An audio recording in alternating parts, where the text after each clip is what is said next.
Vous écoutez Raconte ta ville et ton village, l'émission qui vous amène chaque semaine à la découverte des villes et des villages de chez nous, à travers les voix de celles et ceux qui y vivent. Chaque épisode, un ou une invitée partage avec nous son attachement à sa commune. Anecdotes, traditions locales, lieux incontournables, souvenirs d'enfance ou coups de cœur du quotidien, une véritable carte postale sonore. Installez-vous confortablement, ouvrez grand vos oreilles et laissez-vous porter par les récits sincères et chaleureux de ceux qui aiment leur ville, leur village, leur coin de vie. Bienvenue dans Raconte ta ville et ton village, une émission qui sent bon le terroir, la mémoire et la convivialité.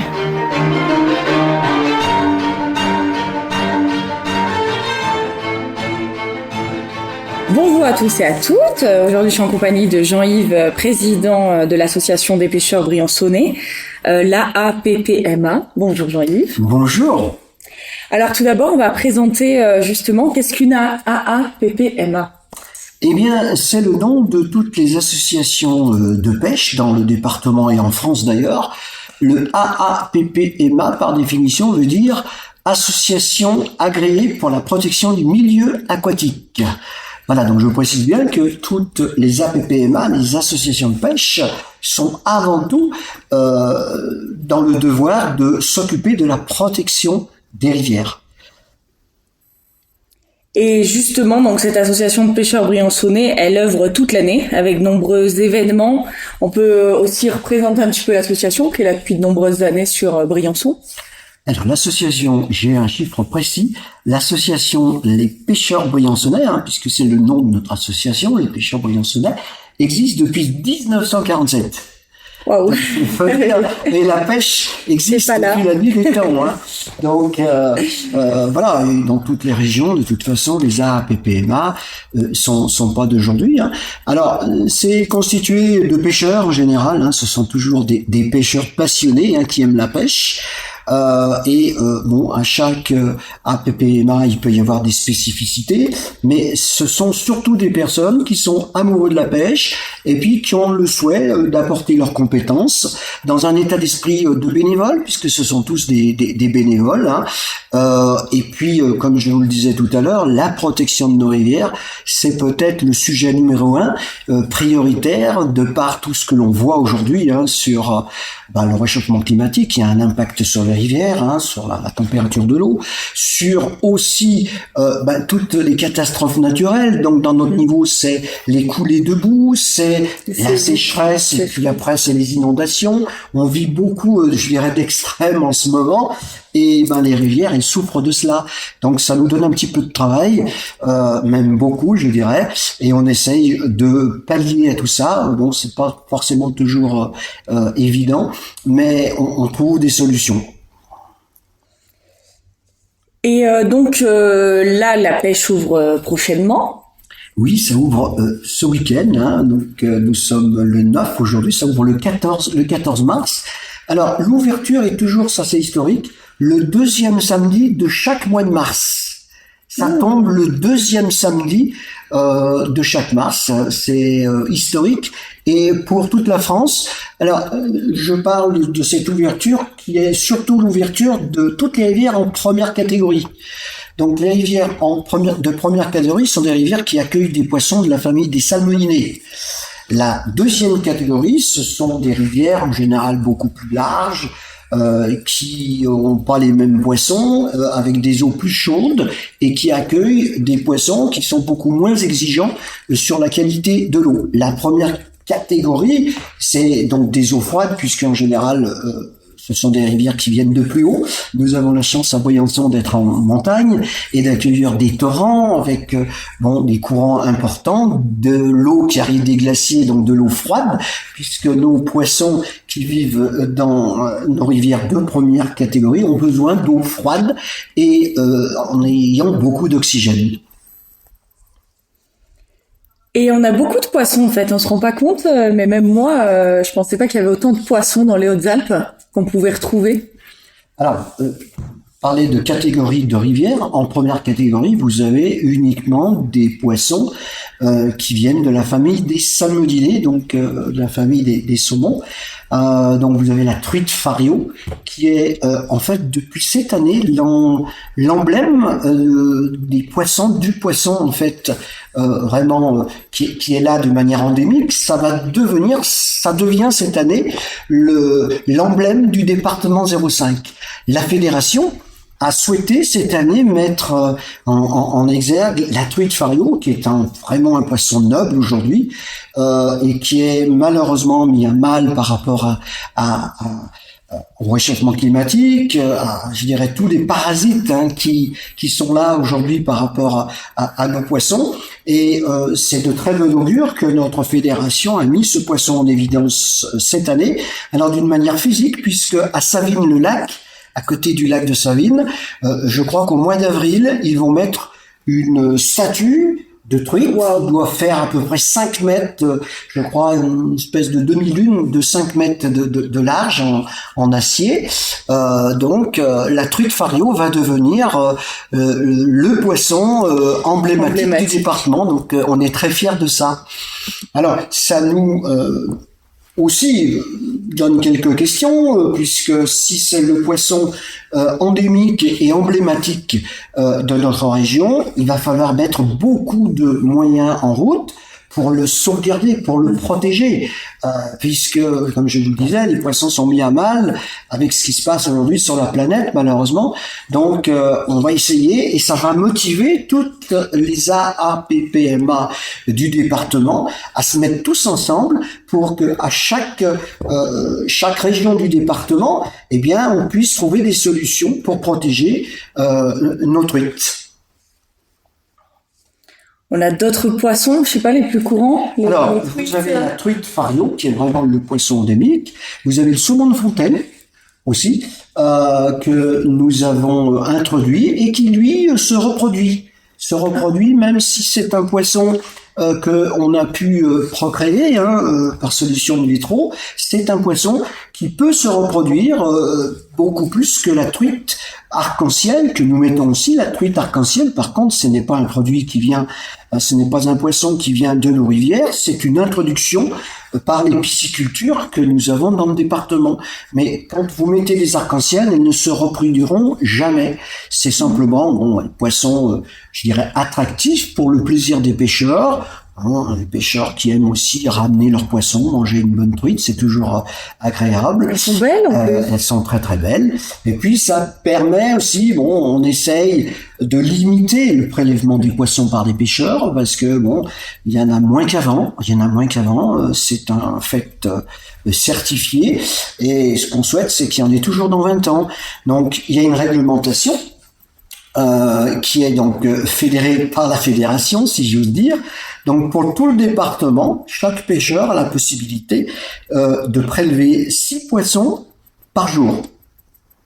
Voilà, donc c'est déjà bien, mais c'est pas une obligation. Alors, de manière ancestrale, la pêche et la chasse étaient des activités pour manger auparavant au siècle dernier. Maintenant, c'est loisir. C'est plus les loisirs, notamment pour la pêche, la chasse. Il n'y a pas d'alternative, mais la pêche, c'est plus un loisir qui nous permet de s'autoriser de temps en temps à prélever une truite ou deux.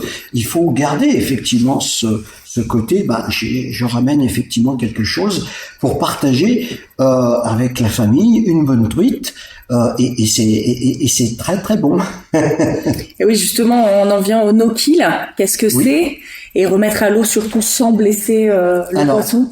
Le no-kill, en anglais, par définition, veut dire pas tuer. Donc, on essaye de mettre maintenant, pour limiter le prélèvement, et essayer de réguler le prélèvement des poissons, des parcours no-kill, c'est-à-dire qu'on a le droit de pêcher, mais il est obligatoire de remettre le poisson à l'eau. Pour protéger un secteur, par exemple, pour protéger aussi on va dire le cheptel de la rivière. Alors, ce qui est important aussi, quand on pratique le no-kill, ça veut dire qu'on remet le poisson à l'eau, d'où l'importance de prendre beaucoup de précautions quand on récupère le poisson, quand on le touche, quand on va le prendre, de se mouiller les mains déjà, puisque le poisson a une robe un peu grasse et qu'on appelle j'ai oublié le terme, mais je l'avais tout à l'heure, ça reviendra. Donc il y a effectivement une protection sur le corps, notamment des salmonidés, et qui est une protection à toutes les bactéries qui pourrait y avoir dans l'eau. Donc si on ne se mouille pas les mains quand on va récupérer le poisson, eh bien on arrache. On prend ce liquide et qui le protège. Donc toujours effectivement se mouiller les mains avant de prendre un poisson pour le remettre à l'eau. Alors ça c'est une chose importante, mais la deuxième chose c'est l'action de pêche. C'est-à-dire quand vous pêchez en no-kill, on pêche avec des appâts. Donc, en général, des appâts, mais qui sont artificiels. Et pratiquement dans 95% des parcours no-kill, on peut pêcher uniquement à la mouche. Donc, à la mouche, ce sont des appâts artificiels, puisqu'on pêche avec une mouche qu'on a fabriquée. Et en général, avec des hameçons, et c'est ce qu'on préconise, des hameçons qui sont sans ardillon. L'ardillon étant le petit contre-crochet d'un hameçon. Il y a le piquant et un petit contre-crochet qui sert en général, à ne pas décrocher. Quand on veut vraiment ramener, quand on veut vraiment garder le poisson, alors c'est une sécurité entre guillemets, mais quand on pêche en no-kill, eh bien, il est toujours préférable de pêcher avec des hameçons sans ardillon. Et de bien enlever proprement, correctement. Le décrocher tout à fait en douceur. Proprement. Alors, quand on pêche à la mouche, en général, 98% des coups, le poisson ne prend la mouche que sur le bord des lèvres. Pourquoi ? Parce que c'est un appât artificiel et le poisson le voit tout de suite, le sent tout de suite. Et il va recrocher. Donc, ce qui veut dire qu'il y a une technique de pêche très particulière. Quand on a une touche, il faut ferrer, donc accrocher le poisson rapidement, sinon il va recracher en fait cette mouche. Quand vous pêchez avec un appât naturel, que ce soit une teigne, un ver de terre, une sauterelle, le poisson va tout de suite détecter que c'est quelque chose vraiment de naturel et il va l'avaler. Donc en général, quand un poisson avale un ver de terre, souvent il est au fond du gosier parce que le pêcheur des fois n'a pas forcément ferré il a ferré trop lentement et les poissons sont souvent blessés quand ils ont l'hameçon au fond de la gorge, quoi. Et là, le no-kill est très compliqué. Ouais. Ou ils seront attaqués par les autres, ou ils mourront dans un coin, cher. Et est-ce qu'il y a des changements réglementaires pour cette saison par rapport à l'an dernier ou... Non, depuis une quinzaine d'années, donc sur la réglementation du prélèvement du poisson, vous avez toujours, donc, comme je le disais précédemment, 6 poissons autorisés par jour et par pêcheur, avec une maille. Donc la maille, c'est la longueur du poisson minimale à garder, donc la maille est à 20 cm. Donc, il est interdit de prendre des poissons qui ne font pas 20 cm. Donc, la réglementation, au-delà de cela, bien évidemment qu'il faut une carte de pêche pour aller à la pêche. Ça, c'est la première réglementation, c'est obligatoire et on a des gardes de pêche qui sont là pour le contrôler. Et puis, donc, le prélèvement du poisson, je viens de vous l'expliquer. Si jamais, on fait du no-kill, si le poisson est trop petit ou on le relâche. C'est clair. Et dans quel état se trouvent aujourd'hui les populations de poissons dans nos rivières locales ? Parce qu'on a dit qu'il y en avait beaucoup moins qu'à l'époque. Il y en a beaucoup moins, beaucoup moins. Bon, toujours on fait des pêches électriques, mais il est vrai qu'il y a une vingtaine d'années, je suis là moi depuis 20 ans, il y avait plus de poissons que maintenant. C'était vraiment On parlait des pêches il y a 40 ans ou 50 ans où ça devait vraiment grouiller de poissons, mais au-delà de ça, il y a 20 ans, il y avait plus de poissons. Je me rappelle avoir fait des sorties de pêche. On connaît bien nos rivières, on sait où on a pris nos poissons. Il y a des spots, et sur les mêmes spots, d'une année sur l'autre, eh bien il y a des choses qui changent. Et puis, ce qui change aussi, c'est les lits des rivières par rapport à toutes les coulées de boue, les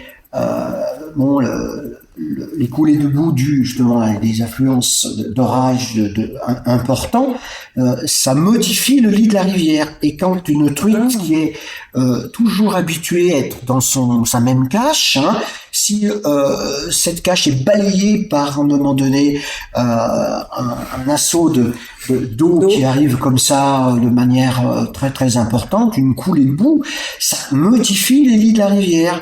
Et ça, le poisson il aime pas. Donc d'une année sur l'autre, les spots sont différents. Il faut aller en trouver d'autres, quoi.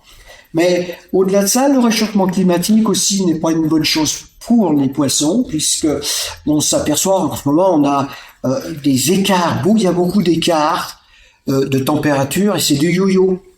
On passe, là même on le voit chez nous en ce moment, on passe de 20 degrés à -5, la nuit il fait très froid, et ces variations rapides de température ne sont pas du tout favorables pour les salmonidés, et ça les déstabilise par rapport au fait qu'il lui faut une stabilité de température pour être actif. Une truite va être active entre 6 et 14 degrés. C'est vraiment la plage de température idéale. Mais si cette température d'eau, elle oscille sans arrêt, le poisson, il sait plus bien où il en est, quoi. Donc c'est ce qu'on peut remarquer depuis quelques années où il y a des moments dans la journée qui sont plus favorables que d'autres parce que la température de l'eau évolue. En plus ou en moins. Et le poisson, il lui faut une stabilité de température pour avoir la température de l'eau, pour avoir l'oxygène aussi, qui peut être différente aussi, alors par rapport au flux de la rivière, bien évidemment, mais il y a plein de paramètres qui sont bouleversés de par ce qu'on voit sur la planète d'une manière générale, et les poissons en souffrent. Donc on prend moins de poissons aussi parce que le poisson vit différemment. Il faut s'adapter. Je crois qu'on est dans une période en ce moment pour beaucoup de sujets où il faut s'adapter. Et les poissons doivent s'adapter. Nous pêcheurs nous devons nous adapter aussi. Et oui, on a de moins en moins le droit aussi de se baigner dans certains lacs d'altitude, et ça se comprend par les crèmes solaires, par les cosmétiques. Par exemple, qui peuvent être, il y a beaucoup d'incivilité parce que les crèmes solaires, c'est des produits qui sont nocifs pour l'eau, pour la pureté de l'eau. Et si effectivement on dégrade la qualité de l'eau, eh bien on n'aura plus de nourriture. Dans les lacs, il peut avoir de la nourriture. Si on y amène des produits externes qui polluent, eh bien tout ça va mourir, et le poisson n'aura rien pour manger, pour se nourrir. Donc il faut y faire attention. On fait beaucoup de pédagogie là-dessus, mais peut-être pas encore assez, parce que notamment l'année passée, on a vu énormément de monde dans les lacs de montagne qui se promenaient, c'est bien, mais énormément de monde qui se baignait aussi, et comme ça. Alors bien sûr qu'on peut trouver du plaisir à venir se baigner dans une eau très pure, mais on oublie qu'il y a des gens, c'est pas des gens, mais il y a une vie dessous, et qu'il faut respecter. Oui, l'humain fait des barrages, fait aussi, même on se rend pas compte, mais quand on est enfant, on a tendance aussi à mettre des petits cailloux, à faire des petits... Tout à fait.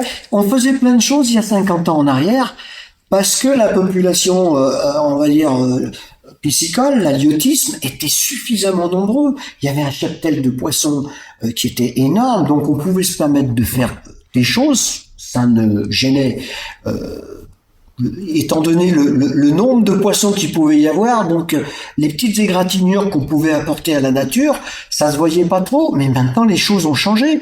Et ce qu'on a fait il y a 50 ans, effectivement, on le paye peut-être maintenant aussi.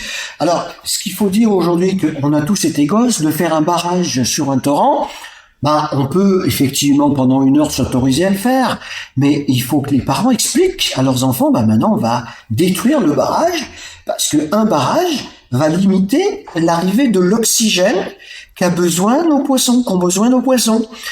Donc, c'est toute la pédagogie qu'il faut apporter. Alors, il y a beaucoup de parents aussi qui ne savent pas tout ça.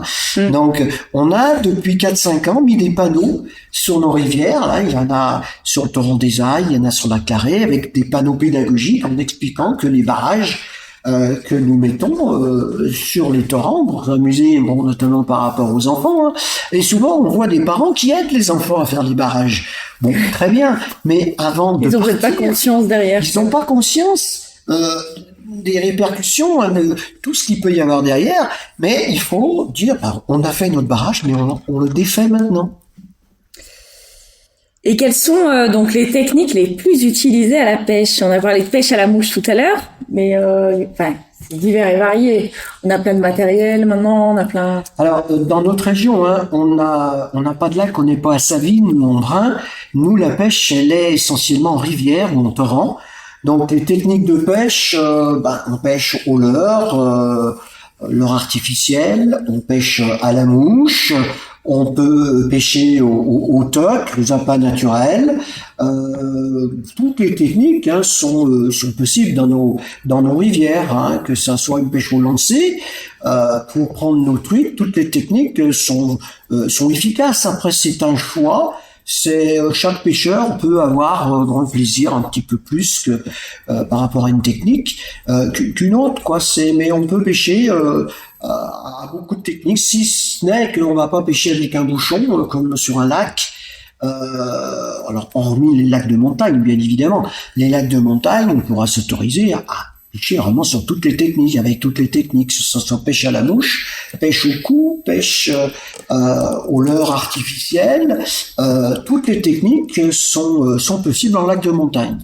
Mais en rivière, c'est plus des techniques adaptées à la pêche à la truite. Et est-ce qu'on observe une évolution du profil des pêcheurs ces dernières années? Est-ce qu'il y a plus de jeunes? Est-ce que c'est plus... Il y a toujours eu des jeunes, mais depuis quelques années, c'est une mode nouvelle. On voit beaucoup de dames qui se mettent à la pêche. On avait même, effectivement, il fut un temps, une pseudo-école de pêche pour les dames.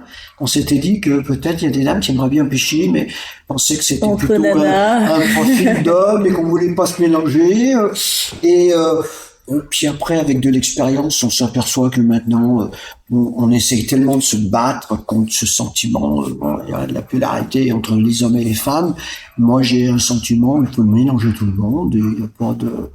Mais peut-être à un moment donné, vous pouvez dire, c'est une histoire de mec, mais non, il y a pas de genre, je trouve, pour la pêche maintenant, et on a quelques dames qui viennent en formation, puisqu'on fait beaucoup de formations à toutes les techniques de pêche, mais par exemple, pour le montage des mouches, on fait des soirées, c'est notamment les premiers et troisièmes mercredis de chaque mois, à partir de mars jusqu'à juillet.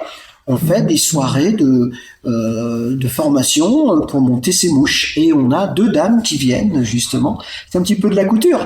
Mais je dis pas ça parce que c'est, les dames, on peut avoir l'image, la couture, c'est une affaire de dames. Pas du tout.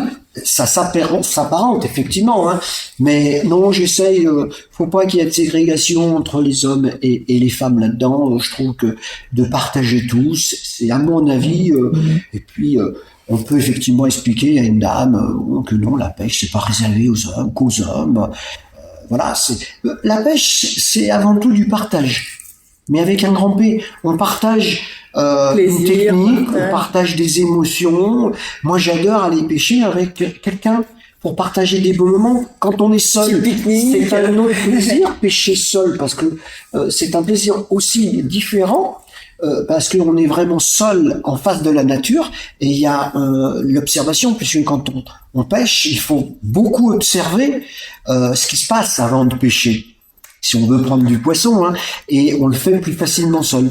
Mais quand on pêche à 2, on se sépare de 100 mètres, 50 mètres, mais quand on prend un poisson, on aime bien partager. Tiens, comment je l'ai pris? Où est-ce que je l'ai pris? Avec quelle technique?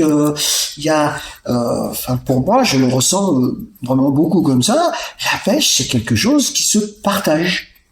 Et effectivement, comme vous le disiez, après, la convivialité, on sort le saucisson, un petit canon rouge, c'est la pêche, ça fait partie de la pêche, ça, hein. Et ce sont des très très bons moments, quoi. Et justement, donc il y a les formations, mais vous faites aussi de nombreux événements l'année, comme la fête de la pêche, où on y reviendra, parce que ça, on a le temps encore, mais déjà l'ouverture, là, il va se passer beaucoup de choses.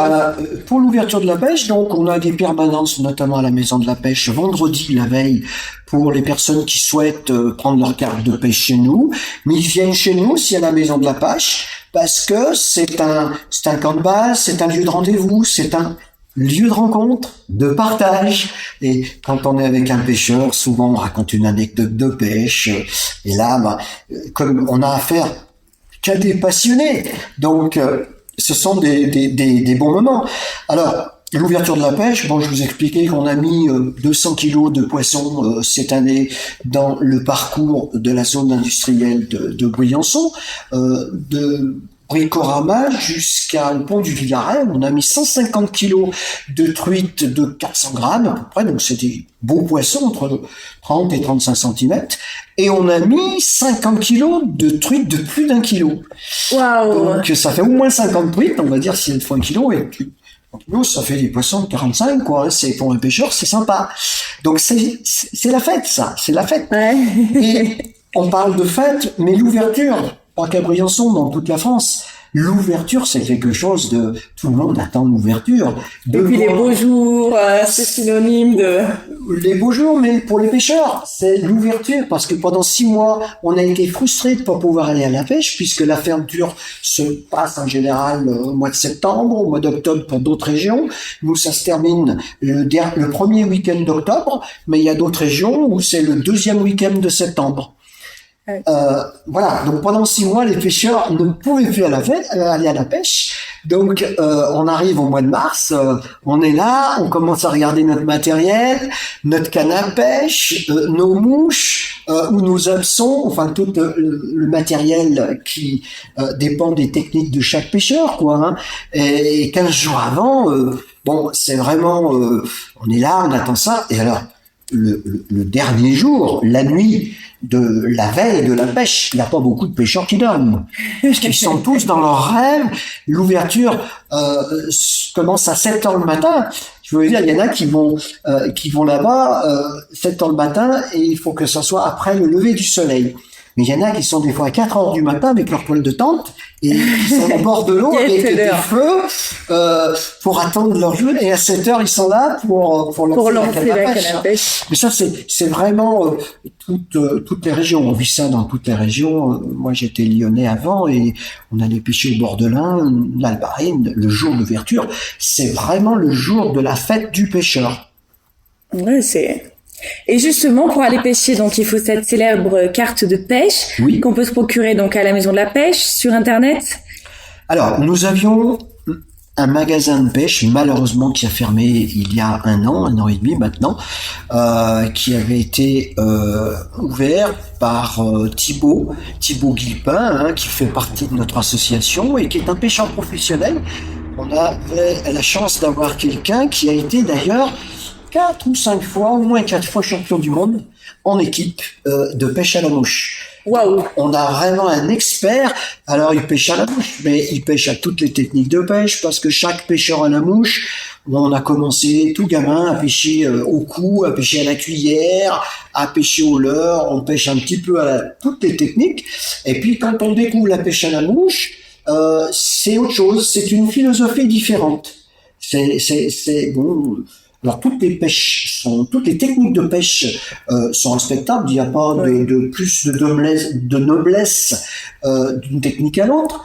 Mais la pêche à la mouche, bon, c'est l'art de prendre un poisson, d'avoir berné un poisson avec quelque chose que l'on a fabriqué, puisque souvent le pêcheur à la mouche fabrique sa mouche. Et quoi de plus beau de prendre un poisson avec une mouche que l'on a fabriquée soi-même. Donc c'est vraiment l'aboutissement du pêcheur à la mouche. Donc voilà. Sur Internet, il faut faire attention à la bonne AAPPMA. Oui. Alors, je vous disais donc le magasin de pêche a fermé l'année passée. Pour des raisons économiques, je pense. Bref, à Briançon, nous n'avons plus de magasin de pêche, mais heureusement, l'année passée, on s'est rapproché de Decathlon. On a la chance d'avoir donc Decathlon dans la zone d'activité qui avait un rayon pêche. Historiquement, les Decathlon ont toujours un rayon pêche qu'on a fait évoluer. Et cette année, on s'est beaucoup plus rapproché d'eux pour développer un partenariat par rapport à la vente des cartes de pêche, sachant qu'on leur a mis à disposition un lecteur de cartes parce que beaucoup de gens maintenant n'ont pas forcément de carnet de chèques ou d'espèces. C'est la carte maintenant qui est quand même le moyen très très développé. Et ça, c'était un petit souci puisque quand une personne souhaite avoir sa carte de pêche, n'a pas forcément un chèque. Donc, d'avoir mis à disposition chez Decathlon le lecteur de cartes, c'est un grand plus. Donc voilà, nous travaillons beaucoup avec eux. Donc ça, c'est une solution pour avoir sa carte de pêche. Mais les offices du tourisme aussi, nous avons 2 postes d'office de tourisme à Briançon, sont distributeurs des cartes de pêche. Ah, bien. Donc, 2e dépositaire. Après, effectivement, en ligne, chacun de chez soi, on a un PC, c'est assez facile. On va sur cartedepêche.fr et là, on suit le logiciel qui est très simple et on peut effectivement acquérir ses cartes de pêche de chez soi. Et puis, par l'association Les Pêcheurs Briançonnais, on a un numéro de téléphone, on a une adresse électronique, donc on peut toujours nous contacter. Et vous avez les réseaux sociaux Oui, nous sommes sur Facebook. Enfin, sur Facebook, c'est des contacts, mais il faudra venir à la Maison de la Pêche pour effectivement avoir sa carte de pêche version papier. Merci beaucoup. On peut retrouver aussi tous vos contacts et tout justement, soit sur place. Sur place, il y a toujours effectivement sur place le mail. Donc c'est lespêcheursbriançonnais@outlook.com. Il y a un numéro de téléphone. Donc si vous venez à la Maison de la Pêche et qu'elle est fermée, vous avez toujours des contacts pour nous appeler. Et puis cette adresse électronique sert aussi de base de données. Nous avons répertorié par les cartes de pêche un certain nombre de pêcheurs, et quand nous mettons des animations en place, les pêcheurs qui sont dans cette base de données auront un mail pour être informés des différentes animations que nous mettons en place. Soit des formations à la Maison de la Pêche, ou soit des animations en rivière ou à l'étang des Ribes, ou à l'étang au lac de la Chape. Mais par ce biais-là, on va pouvoir toucher beaucoup de pêcheurs, et cette base de données va se développer d'une année sur l'autre. On récupérera toujours effectivement par les cartes de pêche les adresses électroniques des pêcheurs qui ont souhaité laisser leur adresse mail pour avoir des informations. Merci beaucoup Jean-Yves. Je vous en prie, ça fait un plaisir. Merci. Quand on est amoureux d'une passion qui est la pêche pour moi, j'ai l'impression d'être à la pêche, même si je ne fais qu'en parler. C'est trop beau. Merci Jean-Yves. Merci à vous Laura.